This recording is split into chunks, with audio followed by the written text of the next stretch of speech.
In this lesson, you will be learning about trigonometric ratios. Previously, you have learned about Pythagoras' theorem, and it helps you to find the length of one side given the length of two other sides. Now, the situation has changed.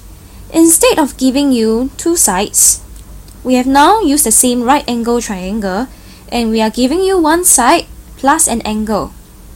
Will you still be able to find the length of one side? Yes, of course you can, and this is the reason why you will be learning about trigonometric ratios in the following chapter. In order to use trigonometric ratios, you have to first identify hypotenuse, adjacent, and opposite sides. In a right angle triangle, in example 1, we always identify the hypotenuse first. That is the first step. And if you remember the chapter from Pythagoras' theorem, you will know that hypotenuse will always be the side opposite the right angle.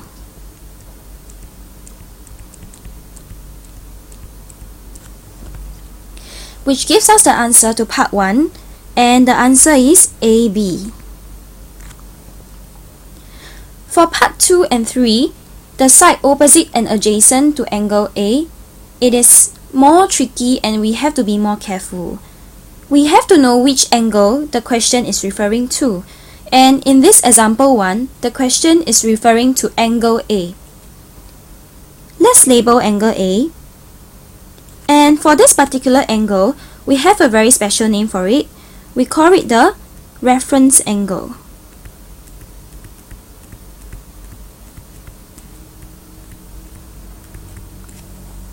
In every question that you see, you will have to know what is the reference angle.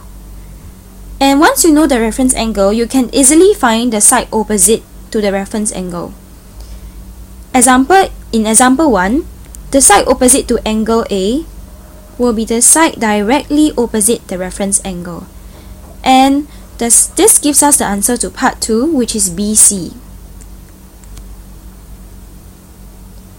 The side adjacent to the reference angle A will be always the remaining side.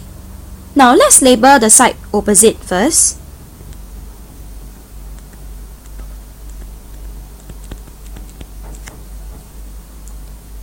Once I label opposite, the remaining side which is not labeled will always be the side adjacent to the reference angle.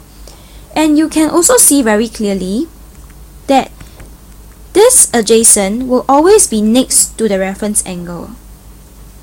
And this gives us the answer to AC.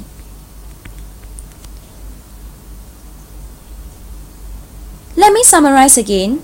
We always identify hypotenuse first for step 1. Step 2, we label the reference angle and we find the opposite.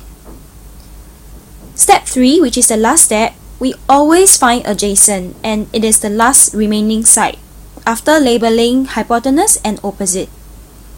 You'll be given 1 minute to try practice question 1, starting from now.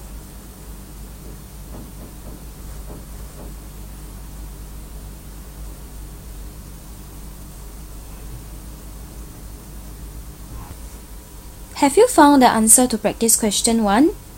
If you have not, and you need more time, you may pause the video, as I'm going to go through the answer for practice question 1.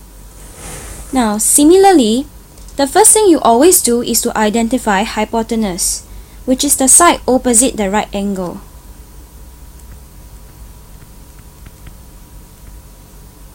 This gives us the answer to part 1, which is PR.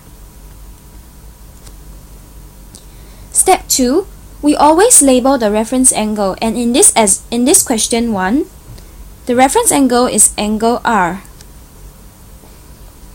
The side opposite to angle R will be directly opposite angle R, and this gives us the answer to part 2, which is PQ. Lastly, the side which is adjacent to angle R will always be the last unknown side. Before I continue, let me first label the answer from part 2 as opposite.